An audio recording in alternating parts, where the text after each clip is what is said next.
안녕하세요. 채널 사우나 정덕현입니다. 사우나 시간입니다. 사우나 시간. 예, 오늘 여기 보면 다 그림이 벌써 살벌하죠. 여기 잘 보이시는지 모르겠는데 지금 제 뒤로 지금 후광이 있잖아요. 아우 따크한 기운들이 막 뒤에서 내려오고 있잖아요. 마라맛 느끼시지 않나요? 펜트하우스. 여기 뭐야 이거? TV 조선에서 하고 있잖아요. 결혼 작사, 이혼 작곡. 제목이 좀 이상해요. 결사곡.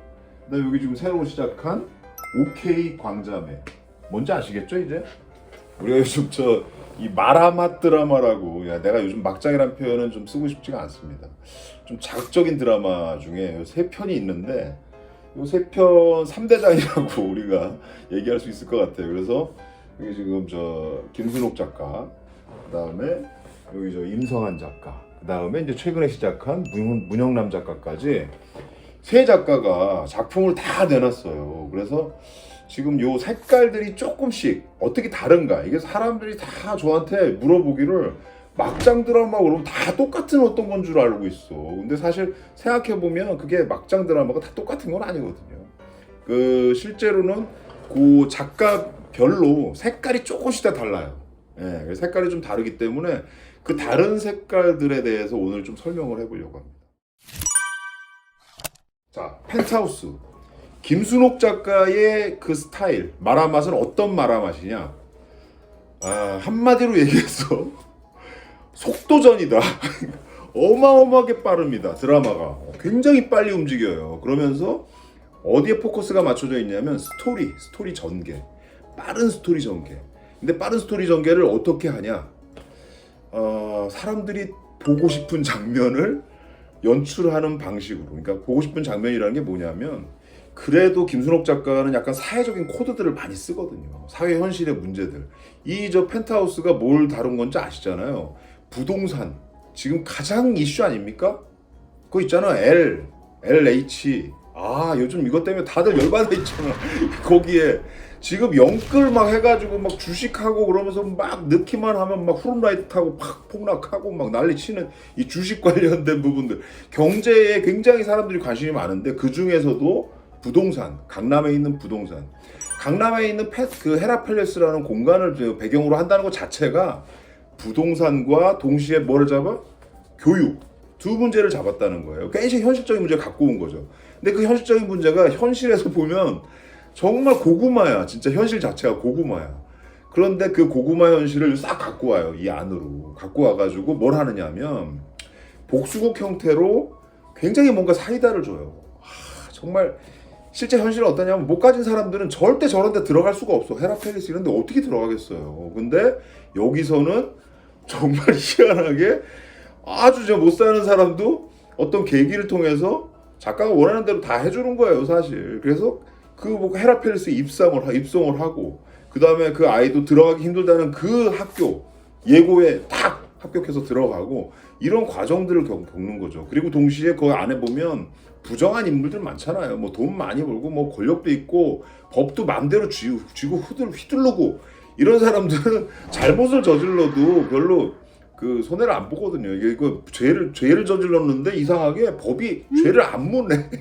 벌을 줘야 되는데 벌을 안 받아요. 근데 여기서는 그 죄 증거에 대한 벌을 확실히 주는 장면들을 보여줘요. 그래서 와, 저런 장면이 필요해? 라는 생각이 들 정도로 시즌 1에서는 정말 놀라운 게, 무슨 유격훈련 하는 줄 알았어요. 다 모아놓고 버스에 다 태우고서 완전 진짜 뭐라고 해야 되나, 지옥 경험을 하게 해주거든요. 근데 그런 장면들을 보면서 시청자들이 뭘 느껴요? 카타르시스를 느끼는 거죠. 그 마라맛이에요. 그래서 그런 얘기들을, 사실은 이게 현실에 일어날 수 없는 얘기이기 때문에 개연성을 뭉개가면서, 개연성 포기해, 개연성 뭘 따져, 그거보다 보고 싶은 장면을 보여줘, 그게 핵심이에요. 그래서 이 김순옥 작가의 그 마라맛은 약간 그런 맛, 얼얼하고 뭔가 아주 오소독소한 깊은 얘기는 잠깐 접어두고 그 다음에 대신 원하는 시청자들이 보길 원하는 판타지를 주는 그 마라맛. 지금 TV조선에서 이 임성한 작가가 새로 이 결사곡, 짧게 얘기할게요. 결사곡을 갖고 왔을 때 저는 굉장한 파격을 생각했어요. 사실. 왜? 예전에 임성환 작가 작품 중에 제가 정말 놀라운 장면을 본 게 있거든. 그게 뭐냐? 눈에서 레이저빔 쏘는 거. 야, 이거는 난 드라마에서 본 적이 없거든요. 근데 그런 장면까지 썼던 작가면 새로 복귀해서 뭔가 진짜 파격을 보여주지 않을까라는 생각을 했는데 아닙니다. 이 드라마는 약간 옛날 드라마 같아. 불륜이란 소재를 갖고 와서 아주 정통의 불륜의 이야기 있잖아요. 불륜이 가정 파괴하고 하는 얘기. 그걸로 흘러가는 것처럼 7, 8회까지 가요. 그래서 이거 뭐야?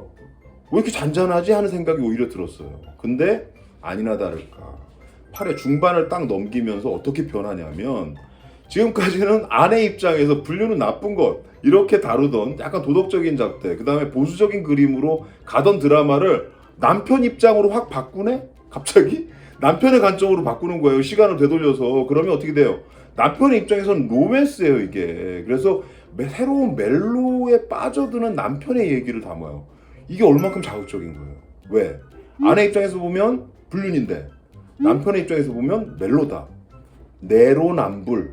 내로남불을 판타지처럼 그려놓은 거예요. 찬양하는 그런 내용을 담은 거예요. 그래서 전반적인 얘기는 굉장히 평이하게 흘러가는 듯 보여요. 근데 이 드라마를 깊게 계속 빠져서 보신 분들 입장에서는 입장차가 확 바뀌면서 느끼는 뭔가 놀라운 어떤 반전들이 있습니다.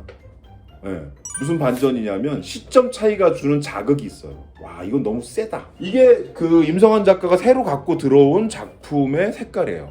이게 조금 다르죠 이거랑. 그래서 속도로 따지면 이건 엄청난 롤러코스터인데 이 속도가 굉장히 느립니다. 아주 천천히 움직여요. 그래서 옛날 드라마 같아. 근데 TV조선이잖아 플랫폼이. 그렇기 때문에 TV조선이라는 저 플랫폼에서 약간 연세가 좀 있으신 분들이 보기에 굉장히 익숙한 드라마로 시작을 합니다. 불륜 코드도 익숙하고 그걸 다뤘던 드라마들 익숙하잖아요. 그러면서 뒤에 가서는 또 이걸 약간 파격으로 바꿔주기 때문에 자극도 있어. 그래서 이 드라마도 시청률을 거의 8% 이렇게 내면서 TV조선에서 드라마 8%는 굉장히 성공한 드라마예요. 결국 성공한 거죠. 어떻게 보면. 우리의 OK 광자매. 이거 문영남 작가가 갖고 온 거거든요. 저는 문영남 작가는 사실 막장으로 분류되는 게 좀 이상하게 봐요. 사실 막장이라기보다는 굉장히 독특한 세계관이 있거든요. 일단 찌질한 인물들이 등장을 해. 여기에 찌질한 인물들이 등장하고 우리가 흔히 얘기하는 민폐 캐릭터가 항상 등장합니다. 문영남 작가 작품에는. 그래서 그 문영남 작가의 작품을 보다 보면 1, 2표만 보면 일단 미치겠어. 뒷목이 잡혀. 너무 답답해요. 저런 인물이 우리 가족에 있으면 정말 미칠 것 같아. 그럼 민폐 캐릭터가 등장을 하죠. 근데 민폐 캐릭터가 등장하면 할수록 시청자들은 어떤 걸 바라느냐. 그 민폐 캐릭터가 결국은 나중에 크게 당하거나 아니면 크게 후회하거나 하는 장면을 보고 싶어 한다는 거죠. 그래서 그 장면 때문에 볼 수밖에 없어. 2회 만에 시청률이 쫙 올라갔어요. 25%인가 뭐 이렇게 나왔어요 이게. 그래서 그 나온 이유가 이 드라마는 민폐 캐릭터가 하나가 아니라 줄줄이네. 줄줄이 아주 고구마예요. 고구마 파티. 이분이 아버님인데 이 아버님 밑에 그 딸이 셋이 있어요. 그게 광자매겠죠. 광자매. 세 딸이 다 민폐. 어딘가 좀 이상해. 보면 막 화가 돋아 보면서. 그리고 이 아버지를 굉장히 막 탓을 해요. 아버지 때문에 뭐 이혼 요구를 황혼 이혼을 요구를 당하거든. 그 와이프한테. 근데 그 이유가 아버지 때문이다. 아버지가 그렇게 했기 때문에 엄마가 불행했다. 그래서 지금 요구하는 걸 받아줘야 된다. 딸들이 와서 요구를 해요. 근데 사실은 어떠냐? 그게 아니라는 거야. 사실은 이 아내분이 상당히 문제가 많은 분입니다. 그리고 결국은 이혼을 요구한 것도 젊은 남자를 사귀게 돼서 여기도 외도가 나와요.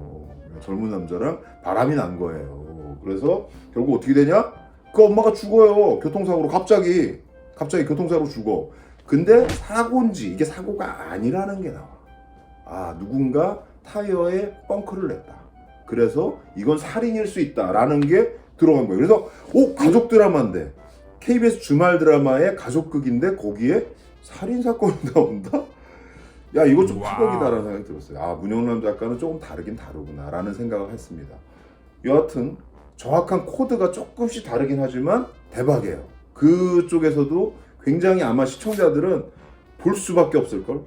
한번 보면 저 고구마 저 세 자매가 어떻게 나중에 후회하는 모습을 보고 싶어 너무. 그래서 계속 볼 수밖에 없어요. 자, 이렇게 새 드라마가 지금 최근에 등장을 해서 그중에 이제 마라마 3대장 드라마가 지금 굉장히 다 놀랍게도 다 성공을 하고 있어요. 시청률에 있어서.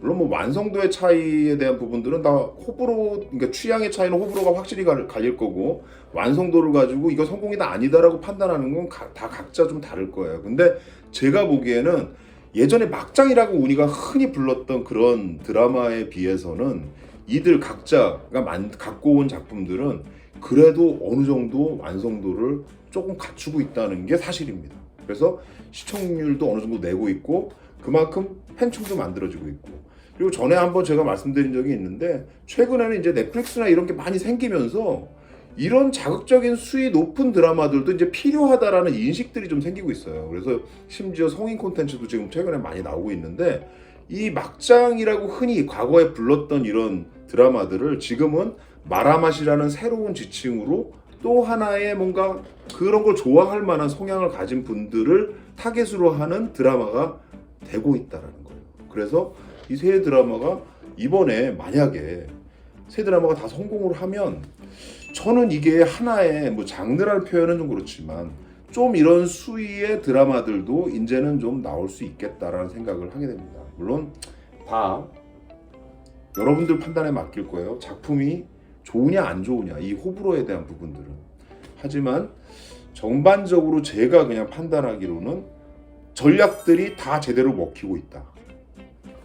김순옥 작가도, 임성환 작가도, 문영남 작가도 갖고 온 작품들이 제대로 뭔가 성과를 내고 있다는 거예요. 전략한 대로.